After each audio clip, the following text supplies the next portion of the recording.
வணக்கம், வணக்கம். நான் அஸ்ட்ராலஜி புரொஃபசர் டாக்டர் விமலன். என்னங்க ஜோதிடம், ஜோதிடம், ஜோதிடம்னு சொல்லி நம்ம வர்றோமே தவிர, இந்த ஜோதிடத்துல பொய், பொய், பொய், பொய்ன்னு ஏகப்பட்ட சங்கடங்களை உருவாக்கிக்கிட்டே இருந்தான். அதிகமாக மக்கள்கிட்ட காயப்படக்கூடிய ஒரு டிபார்ட்மெண்ட்ல அஸ்ட்ராலஜியும் ஒண்ணாயிடுச்சு. ரொம்ப பயங்கரம். எங்க எடுத்தாலும், எப்படி எடுத்தாலும் பொய்யர்கள், உதவாக்கரைகள், எதையாவது ஒரு கருத்தை சொல்லிட்டு போறது அப்படின்னு தான் இந்த மக்கள் இருக்காங்க.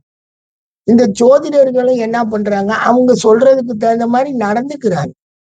என்னமோ உலகத்திலே வானத்தையே வில்லா வளைச்சு கொண்டு போற மாதிரி. நான் ஏற்கனவே சொன்னேன், அப்பா ஜோதிட கருத்துக்கள்ல எலெக்ஷனுக்கெல்லாம் சொல்லாதீங்க யார். அதே ஜௌரியத்துக்கு சொன்னான். ஒருத்தர் விஜய் கூட ஜெயிப்பாருன்னா, எனக்கு எல்லாருமே எந்த அடிப்படையில சொல்றீங்க, அதுக்கு கணிதம் சொல்லுங்க. இப்ப ஜாதகம் இருக்குங்க எனக்கு, ஏன் ஜாதகத்தை கணிதம் போட்டு அதை சொல்லலாம். அதுக்குன்னு ரூல்ஸ் ரெகுலேஷன், இந்த முடிவுகள் வரும் சார்னா ரைட்டு. நான் இந்த எலெக்ஷன்ல ஜெயிக்கிறதுக்கு முடிவுகளை கேட்கிறேன், யாரும் தரமாட்டீங்க. கெட்ட நேரம் நடந்துகிட்டு இருக்கவரு கூட எம்எல்ஏ ஆயிருப்பார். அதெல்லாம் நீங்க போய் பார்த்தா தெரியும். அவங்கவுங்க தனிப்பட்ட ஜாதகம் வாங்கி பார்த்தா தெரியும். எப்படி கணிக்கிறோம், என்ன செய்கிறோம், எந்த அடிப்படையில வருது, ஒருத்தருமே சொல்லலைங்க. பாருங்க, முன்னாள் முதல்வர் தோக்குறார், யாருமே அதை எதிர்பார்க்கல. ஆனா முன்னாள் முதல்வர் என்ன ஆகுறாரு, தோத்து போயிருக்காரு. இதுதாங்க இந்த ஜோதிடத்துல உள்ள சிக்கல்.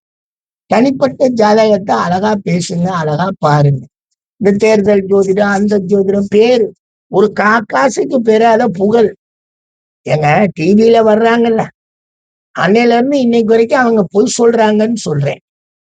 அவங்க சொல்ற தினப்பலன் போய், வார ராசி பலன் போய், மாத ராசி பலன் போய், வருட பலன் போய், கிழக கோள்கள் பெயர்ச்சி பலன்கள் பொய்ன்னு ஒண்ணு விடாம சொல்றேன். ஒருத்தராவது என்னை கேட்டுக்கலாம்லங்க. ஏங்க எல்லாரையுமே பொய் சொல்றீங்கப்பா அப்படின்னு சொல்லி நான் சொல்றேன். யாராவது ஒருத்தர் உண்மையை நிரூபிப்போமே, சரி சார்ட்ட போவோமேன்னு வரலாம்ல. ஒருத்தர் சொல்றாரு, நான் சுபத்துவம் என்னமோ பாவத்துவம் சொன்னாருன்னு சொல்லி என்னை அவர் முட்டாள்னோடனே அவருக்காக 25 வீடியோ போட்டேன். நீ எப்பேற்பட்ட முட்டாளுப்பா அப்படின்னு. நீ ஏப்பா அப்படி நான் கஷ்டப்பட்டுட்டு இருக்கேன்னு அவர் என்னென்னமோ சொல்லி நாட்டு மக்கள்கிட்ட ஜோதிடர்கிட்ட வை வாங்கிட்டு போனார். எப்பயுமே ஒண்ணு சொல்றேங்க, ஆய்வு என்பது 2 முடிவை தருங்க. ஒரு முடிவு இல்லைன்னு சொல்லும், ஒரு முடிவு ஆமான்னு சொல்லும். இந்த ஆமான்ற முடிவை திரும்பி ஒருத்தர் ஆய்வு செஞ்சு அதை இல்லைன்னு நிரூபிப்பார். அந்த இல்லைன்னு சொன்ன முடிவை எடுத்துட்டு இன்னொருத்தர் ஆமான்னு முடிவெடுப்பார். அதாவது ஆய்வு இப்படிதாங்க இருக்கும். இன்னைக்கு நான் எடுத்த முடிவுகள், எனக்கு கிடைச்ச தரவுகளை எடுத்து வச்சு நான் இந்த முடிவுக்கு வந்திருக்கேன்னு சொல்றதுக்கு பேர் தாங்க ஆய்வு சிந்தனைகள். புதிய கோட்பாடுகளை கொண்டு வர்றதுனால ஜோதிடத்துல எத்தனையோ புதிய கோட்பாடுங்கிறான், எல்லாமே 10 ரூபாய்க்கு பிரயோஜனம் இல்லாம செத்து போகுது. ஏன்னா அது நிலைச்சு நிக்கணும்ல. புதிய கோட்பாடு நம்முடைய ஜோதிட உலகத்துல நிலைச்சு நிக்கல. ஆக அவங்க செஞ்சது தப்பா இல்ல, அவங்க முயற்சி செஞ்சு பார்த்தாங்க, சரியா வருது. ஆனா இங்க ஜோதிடம் எப்படி சொல்லணும், யூகம்ங்கிற அடிப்படையை வச்சுக்கணும். கால தேச வர்த்தமான ஜாதி மத நிறபேத யுக்தி சுருதி அனுபவம். பாத்தீங்கன்னா இவங்க பூரா பேருமே என்னமோ வானத்துல இருந்து குதிச்ச மாதிரி. என்ன, ஒரு கேள்விக்கு பதில் சொல்றதுக்கு ஒருத்தருக்குமே யோக்கியதை இல்லை. அதாங்க வேதனையா இருக்கு. அப்படி இருக்கிறப்ப மக்கள் எல்லாரும் ஜோசியங்கன்னா திருடைங்க, அவங்க பூரா ஃப்ராடு பேருங்க எல்லாம் சொல்லதானே செய்வாங்க. பேருக்கு முன்னாடி டாக்டரேட்னு போடுறான். அவன் என்ன சொல்றான், டாக்டரேட் நீங்க ரெகக்னைஸ்டு யூனிவர்சிட்டியில வாங்குனீங்களா, பிஹெச்டி முனைவர் பட்டம் வாங்குனீங்களான்னா வாங்கினவங்க இருக்காங்க. நான் கொண்டு இருக்கிறேன். இது காமராஜ் யூனிவர்சிட்டியில வாங்கியிருக்கோம், முனைவர் பட்டம் வாங்கியிருக்கோம். அதை பேஸ் பண்ணி நமக்கு வேலையெல்லாம் கொடுத்தாங்க, வச்சாங்க, நம்ம போனோம். நம்ம எல்லாம் கவர்மெண்ட் சம்பளம் வாங்கினோம். கவர்மெண்ட் மீனிங் எனக்கு ஃபர்ஸ்ட் இயர் கவர்மெண்ட் சம்பளம் தான் வந்துச்சு. யூஜிசி சம்பளம் வந்துச்சு, அதுக்கப்புறம் வரல, வேணான்ட்டாங்க எங்க வைஸ் சான்சலர். அவங்களே சம்பளம் கொடுத்தாங்க, பொழுத ஓட்டுனா, அது முடிஞ்சு போச்சு. பட் இப்போ என்ன பண்றாங்கன்னா, இந்த டாக்டரேட் கொடுக்குறோம்னு சொல்லி எல்லாரும் டாக்டரேட் கொடுக்க, அஸ்ட்ராலஜி சும்மா இருப்பானா? அவனும் பாவம், நம்மளால முடியல, முனைவர் பட்டம் வாங்க முடியும், ஒரு டாக்டரேட்டை வாங்குவோம்னு வாங்கி கொடுத்துட்றான். எல்லாரும் டாக்டர். அதுல ஒருத்தர் முனைவர்னு வேற போட்டுக்கிறார். நாங்க முனைவருங்கிறதுக்கு பிஹெச்டி வேணும், டாக்டருங்கிறதுக்கு பிஹெச்டி வேணாம், ஹானரரி காஸ்ட்லயே அதை கொடுப்பாங்க. கௌரவ டாக்டர் பட்டமே கொடுத்துருவாங்க. அவங்க டாக்டர்னு போட்டுக்கலாம். முனைவர்னு போட்டா பிஹெச்டி வேணும். யாராவது கேஸ் போட்டானா ஏமாத்துறாருன்னு சொல்லி பொது உலகில் பொதுமக்கள்கிட்ட மாட்டிக்கிருப்போம். நான் கொஞ்சம் கவனமாக வாழ்றோம். ஆனா நிறைய பேர் இப்படி போட்டதுனாலயும் என்னென்னமோ நடக்கிறதுனாலயே ஜோசியர்னா ஃப்ராடு. எப்படி கொண்டு போறான்? ஜோசியர்னா அவங்க ஒரு ஃப்ராடு தான், அவங்க என்னத்தையாவது பொய்ய சொல்லிக்கிட்டே இருக்காங்க அப்படின்ற.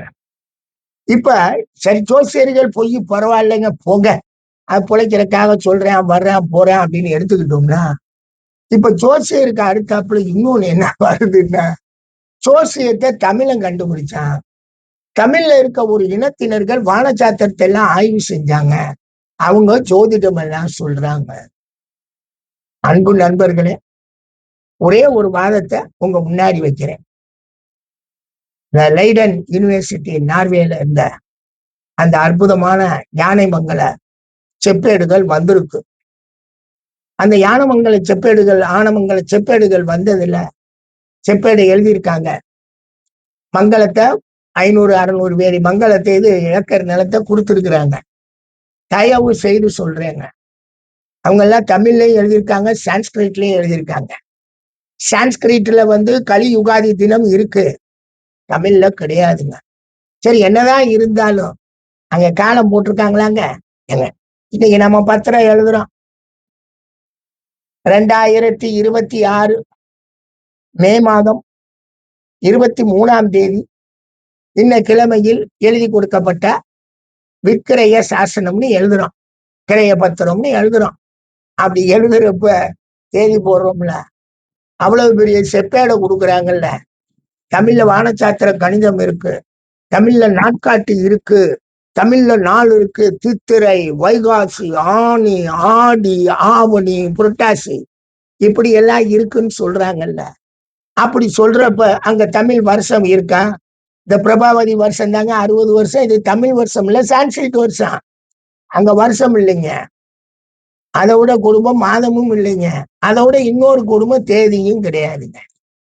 இப்ப சொல்லுங்க, அங்க எழுதி இருந்தால் திதி எழுதியிருப்பாங்க, அந்த திதிக்கு மாத கணக்கு வந்திருக்காது, ஒண்ணும் வந்திருக்காது.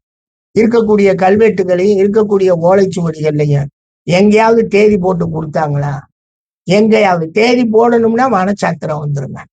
வானசாத்திரம் வந்துருச்சுன்னா பஞ்சாங்கத்தை நம்ம உருவாக்க முடியுங்க. தமிழ்ல இது கிடையாது சார், ஒத்துக்குவோம். நான் சுத்த தமிழ், எனக்கு தமிழ். நான் அதனாலதான் இன்னும் வரைக்கும் தமிழ்லயே ஜோதிடம் சொல்றான். ஆங்கிலம் படிக்கிறதுக்கு எவ்வளவு நேரம் வாயில கொண்டு வர்றதுக்கு? அது என்ன வெர்பு தானே அங்க முக்கியம், ப்ரொனவுன்சியேஷன் கூட கிடையாது. சான்ஸ்கிரிட்ல ப்ரொனவுன்சியேஷன் வேணும், அங்க மாறும். இங்க நமக்கு மாறலையே, இது வெறும் 26 எழுத்து, வெறுப்பு தானே இம்பார்ட்டன்ட். அழகா நம்ம ஆங்கிலம் சொல்லலாம். யாருக்கு பயன்? ஆங்கிலக்காரனுக்கா நான் ஜோதிடம் பார்த்துக்கிட்டு இருக்கேன்? நான் தமிழ்காரனுக்கு பாக்குறேன். தமிழ் தெரிஞ்சா கேள்வி இல்லாட்டி போ. உண்மை என்ன அப்படின்னா, தமிழ்ல ஜோதிடம் இல்லைங்க, ஒரு பாட்டு கூட கிடையாது. அப்ப பழைய நூல்கள்ல தமிழ்ல சொல்லியிருக்குன்னா சமஸ்கிருதத்தினுடைய தழுவல், நட்சத்திர பேர்கள், மாத பேர்கள்னா வருமே தவிர முழுமை பெற்ற தமிழ்ல அங்க வானசாத்திர நூல் கிடையாதுங்க எங்க தமிழ்ல. ஆனா வானசாத்திர நூல் ஒரிஜினலா எல்லாமே சான்ஸ்கிரிட்ல இருக்குங்க. ஆரிய பட்டியமா இருந்தாலும் சரி, பாஸ்கராச்சாரியாக இருந்தாலும், லீலாவதி கோலகணிதமாக இருந்தாலும், சித்தாந்த சிரோன்மணியாக இருந்தாலும் என்ன, எல்லாமே இந்த இருக்குல்ல இந்தியன் அஸ்ட்ரானமர், அழகாக பொள்ளாச்சி மகாலிங்க ஐயா அவங்களுடைய கொடையில ஒரு குரூப்பை வச்சு நல்லா ரிசர்ச் பண்ணி போட்ட புக்குங்க இந்தியன் அஸ்ட்ரானமர்ஸ். ஒருத்தர் கூட தமிழர் கிடையாதுங்க, ஒருத்தர் கூட தமிழர் கிடையாதுங்க. இவங்க பாட்டுக்கு தமிழ்ல ஜோதிடம் சொல்லிக்கிட்டு வந்தாங்கன்னு ஒரு இனத்தினரவே சொல்லிக்கிட்டு வர்றாங்க. பொய்யுங்க அது. அவங்க எல்லாம் பாவம்ங்க, அவங்க ஏழைகள். அவங்க பின்னாடி தமிழ்ல நூல்கள் மொழிபெயர்க்கப்பட்ட பின்னாடி அதை கவி அடுத்து 2 கவியை சொல்லிட்டு போனாங்க. அவங்களுக்கு ஏற்கனவே ஒரு பலிதம் இருக்கு, வாக்கு பலிதம் உள்ளவர்கள்னு ஒண்ணு இருக்கு, கவர்மெண்ட் உத்தரவை சொல்றவங்கன்னு. அந்த வாக்கு பலிதத்தை வச்சுட்டு அவங்க ஜோதிடத்துக்குள்ள கொஞ்சம் நுழைஞ்சு பார்த்தாங்க. அதுக்கு அச்சாரமா யார் இருந்தாங்கன்னா நம்மளுடைய மதம் என்ன மதம்? நம்மளுடைய சைவம் வைணவ மதத்துக்கு பஞ்சாங்கத்தை உருவாக்குறது தெலுங்கு பிராமணர்கள். தெலுங்கர்கள் இங்க ஆட்சி பண்ணாங்களே 1528 முதல் 1738, 210 வருடங்கள் அவங்களுடைய கிங்டம் தமிழ்நாட்டில் இருந்தது. அவர்களுடைய பரிபாலனத்துக்கு அவங்கதான் மந்திரிகள். தெலுங்கு பிராமணர்கள் தான் மந்திரிங்க. அந்த அவங்க கொண்டு வந்து அங்க இருக்கக்கூடிய அந்த சமஸ்கிருத பண்டிட்டுகளை கொண்டு வந்து ஒவ்வொன்றுக்கும் பஞ்சாங்கத்தை உருவாக்குனாங்க. எது? திதி, வார, நட்சத்திர, நாம யோக கரணத்தை உருவாக்கி ஒரு பஞ்சாங்கத்தை போட்டு நீங்க பூஜை புனஸ்காரங்களை பண்ணுங்கன்றாங்க. அதனாலதானே இன்னைக்கு வரைக்கும் ஐதீகம்ங்கிற அடிப்படையில அந்த வாக்கிய பஞ்சாங்கம் திருக்கணிதத்துக்கு மாறாம இருக்கு. காஞ்சி மடத்தோட பஞ்சாங்கம் திருக்கணிதை ஏத்துக்கிட்டாங்க. இன்னும் இவங்க இன்னும் ஏத்துக்கிறாம அந்த வாக்கிய கணிதத்திலேயே போய்கிட்டு இருக்காங்க. அதனாலதான் 2 சனி பயிற்சி, 2 குரு பயிற்சி, எல்லா பயிற்சியும் மாறி மாறி வரும். இருக்கட்டும், இன்னும் அந்த வாக்கிய கணிதம் மாறல. இது பழைய கணித முறைகள். அப்படி 5ஐயும் கொண்டு வந்த பின்னாடி அதுக்கு பின்னாடி கோள்கள் அமைப்பு 18ஆம் நூற்றாண்டுல எல்லாம் கோள்கள் அமைப்பும் உள்ள சேர்த்துட்டாங்க பஞ்சாங்கத்துல. அப்பதான் இந்த கேடி ஜோதிடம் சொல்லக்கூடிய சப்தரிசி நாடின்னு சொல்லக்கூடிய சப்தரிசி கேடி ஜோதிடம் உருவாச்சு தமிழகத்துல. நான் அந்த கைரேகை பார்க்கறேன்னு சொல்லி 1ஆம் நம்பர் கேடி ஜோதிடம். அப்படியெல்லாம் ஜோதிடம் கிடையாது. ஒருத்தன் ஜாதகத்துக்கு ஒரு 37 பாடல் போட்டிருக்கான்னா அது அவனோட செத்து போச்சு. அவன் மாதிரி நம்ம யாரும் இருக்க போறோமா, வைக்க போறோமா? ஒரே குப்பையா இருக்கும் அந்த சப்தரிசி நாடி எல்லாம் படிச்சு பார்த்தீங்கன்னா. ஏன்னா அதெல்லாம் என்கிட்ட வந்து அதை ரீபிரிண்ட் போட்டவர் என்கிட்ட வந்து முகவுரை கேட்டாரு, கொடுக்கவே மாட்டேன். இது மக்களுக்கு தேவையே இல்லாதது. அதை விட ஜோசியனுக்கு இது தேவையில்லாதது, 10 ரூபா பெறாதுன்னு சொல்லி அனுப்பிச்சு விட்டேன். கர்ப்பகத்துல யூனிவர்சிட்டியில ஹெச்ஓடியா இருந்தப்ப. சரி, அதை விடுங்க. இப்ப என்னடான்னா இந்த இந்தியன் அஸ்ட்ராலஜில இப்ப புதுசா ஒருத்தவங்க பேசிக்கிட்டு வர்றாங்க. இந்த இனத்தினர்கள் பெரிய ஜோதிடர்களாக, பெரிய ஒரு மண்ணங்கட்டியும் கிடையாது. இந்த இருக்கு இந்தியன் அஸ்ட்ரானமர் பூராமே சான்ஸ்கிரிட்ல எழுதுனது. தமிழ்ல நான் சான்ஸ்கிரிட்ட போற்ற வரல, எனக்கு அது தேவையும் இல்லை. எனக்கு தமிழ்ல ஜோதிடம் இருக்கு, ஆங்கிலத்துல இருக்கா, எனக்கு அதுவே போதும். தமிழ்ல இருக்கிறதே எனக்கு போதும். அதுக்கு நான் ஜோதிடம் சொன்னா போதும். ஆனா இப்ப புதுசா வந்து தமிழ்ல ஜோதிடம் சொன்னாங்க. ஒரு நாளும் சொல்ல முடியாது, படிக்கவே விடலையா. அப்புறம் எங்கிட்ட ஜோதிடத்தை போய் பார்ப்பீங்க? சூத்திரனாலே படிக்க கூடாது, பேசக்கூடாது, அவன் வேலைதான் பார்க்கணும். அப்படி இருக்கிறப்ப அவருக்கு வந்து அறிவு, ஞானம், வானசாத்திரம், கணிதம், முறை அப்படியெல்லாம் எதுவும் இல்லைங்க. எல்லாமே சான்ஸ்கிரிட்ல தாங்க இருக்கு. அந்த ஞானமலை அந்த ஞானமங்கல செப்பேடுல பார்த்தீங்கன்னா அதுல சமஸ்கிருதமும் இருக்கு, தமிழ்லையும் எழுதி வச்சிருக்காங்க. அந்த காலத்துல சமஸ்கிருதம். அதுலதான் நம்ம ஒருத்தரை கேட்டேன், கம்பர் கழகத்துல இருந்து. இந்த கம்பர் அற்புதமாக ராமாயணத்தை வடிவமைச்சாரு. வடிவமைச்சவருக்கு எப்படி சான்ஸ்கிரிட் தெரிஞ்சது அப்படின்ற கேள்வியை வச்சேன். ஏன்னா வால்மீகி ராமாயணம் சான்ஸ்கிரிட்ல இருக்கு. அதை அவர்னால படிக்க முடியுமா அப்படின்ற கேள்வி வைக்கிறப்ப அவங்க வந்து சார் இதை கேட்டு சொல்றேன்றாங்க. அப்புறம் நான் விட்டுட்டேன். ஏன்னா இது எதுக்கு அவங்கள போய் வெட்டி ஆய்வு செய்ய சொல்றது. ஆனா இப்ப இந்த யானமங்கல செப்பேடுல பார்க்கும்போது கரெக்டா புரிஞ்சுக்கிட்டோம். சரி, 1000 வருஷத்துக்கு முன்னாடி இருந்தப்ப கூட உங்களுக்கு சமஸ்கிருதமும் இந்த தமிழ்ல இருந்திருக்கு, தமிழும் இருந்திருக்கு. அந்த வழியாக ஒரு சமஸ்கிருத பண்டிட் மூலமாக சொன்னதை வச்சு கேட்டு 2ஐயும் அறிந்திருக்கக்கூடிய வாய்ப்புகள் இருக்கு. ஆனா எழுதுனது உண்மைதான், கம்பராமாயணம் எழுதுனது உண்மைதான், கம்பர் எழுதுனது உண்மைதான். அப்படிங்கிறப்ப அந்த அந்த அந்த இதை நான் அப்படியே செத்தாரை சமஸ்கிருத பண்டிட்டுகள் சொல்லியிருப்பாங்க. இந்த மேக்ஸ் முல்லர்னு வந்தார் இல்லைங்களா, the great the sacred books of the east அப்படின்னு சொல்லி 59 வால்யூம் போட்டாரு இல்லையா. அவரே வந்து என்ன சான்ஸ்கிரிட் பண்டிட்டுகள் சொன்னதை வச்சு அவர் புரிஞ்சு அவர் இங்கிலீஷ்ல ஜெர்மன்ல அவர் எழுதுறாரு மேக்ஸ் முல்லர். ஏன்னா அதனால தமிழ்ல ஜோதிடம் அப்படின்னு எனக்கு தூக்கி வாரி போட்டுச்சுக்கா நேத்து. என்னடா இது தமிழனுக்கு ஜோசியமா? தமிழன் ஜோசியத்தெல்லாம் ஆய்வே செய்யுங்க. அது வாழ்வியல் முறையில போராட்டம். இங்கு வந்திருக்கக்கூடிய மிகப்பெரிய ஒரு ஜாதிய அமைப்பு வெறி கொண்ட மனிதர்களால் அவன் நசுக்கப்பட்டவன். ஏன்னா இங்க இருக்க தமிழன் அத்தனை பேருமே சூத்துறேன். யாருமே வந்து சத்திரியன் வைசியன் கிடையாது. அந்தனர் வந்தார், இங்க இருக்கிறவங்களை பூராமே வேலைக்காரனா மாத்தினார். அவர்கள் இங்கு சொகுசாக வாழ்ந்தார்கள். இவன் பூரா சூத்திர பெயர். இவன் எப்படிங்க படிக்க விடுவாங்க? ஒண்ணுமே விடலைங்க. தாமஸ் பாப்பிங்டன் மெக்காலே அவர் வந்ததுனால 1835 இருந்துதானங்க நம்ம படிக்கிறதுக்கு உண்டான வாய்ப்பவே பெறுறோம். அதுக்கு முன்னாடி தமிழன் எப்படிங்க படிக்க முடியும்? நாங்க 1835, 1855 இப்படியே வரிசையா படிக்க வந்தோம். அவங்க மொழியை பரப்புறதுக்காக வந்திருக்கலாம். ஆனா நமக்கு படிப்பு என்னவோ அதுக்கு பின்னாடிதான் ஏறணும். அதனால தயவு செய்து கல்வி இல்லாமல் வானஜாத்திரை வராதுங்க. வானஜாத்திரை வர்றதுக்கு கல்வி அறிவை நமக்கு ஏற்கனவே கொடுத்துருக்கணும். ஏன்னா பல்வேறு கணித அமைப்புகள் உடையது. ஆனால் பல்வேறு கணித அமைப்புகள்ல உடையதுல தான் ஆரியப்பட்டியத்தை கிபி 500ங்கிறோம். சூரிய சித்தாந்தத்தை சொல்றோம். வராக மிகிரர் கொடுத்தாருன்னு சொல்லி சாராவளியை சொல்றோம். ஜோதிட நூல் அது. பாஸ்கராச்சாரியன் சொல்றோம். 8 பட்டோத்பலரை சொல்றோம். ஏன்னா இப்படி வரிசையா நம்ம வானச்சாத்திரம் பார்க்கும்போது பூராமே சான்ஸ்கிரிட்ல எழுதப்பட்டது. அவங்க உயர்ந்த ஜாதியா தாழ்ந்த ஜாதியா எனக்கு தெரியாதுங்க. அதை பத்தி நமக்கு ஆய்வு இல்லை. எழுதின புக்கு இந்த இருக்குங்க. தமிழ்ல ஒருத்தம் கூட இல்லைங்க.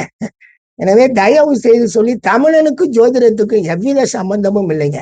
அதனாலதாங்க இந்த ஜோசியர்கள் சொல்ற எல்லா இட்டுக்கட்டி பேசக்கூடிய பரிகார கோச்சார பல பொய்களை இந்த தமிழ் மக்கள் எதுக்குறாங்க. அவர்கள் நம்பிக்கை உடையவர்கள் தமிழர்கள், அதுல மாற்று கருத்துல. ஆனா பொய்யா சொன்னா அப்புறம் என்னதான் செய்யுது? அதனாலதான் நம்ம கேவலப்படுறது, அசிங்கப்படுறது, துன்பப்படுறது. பக்கத்து இந்த கோயிலுக்கு போனா பரிகாரம் உனக்கு சரியா என்ன, ஜெயில இருக்க கோயிலுக்கு போக சொல்லிட்டு வீட்டுக்கு அனுப்ப முடியுமா என்ன?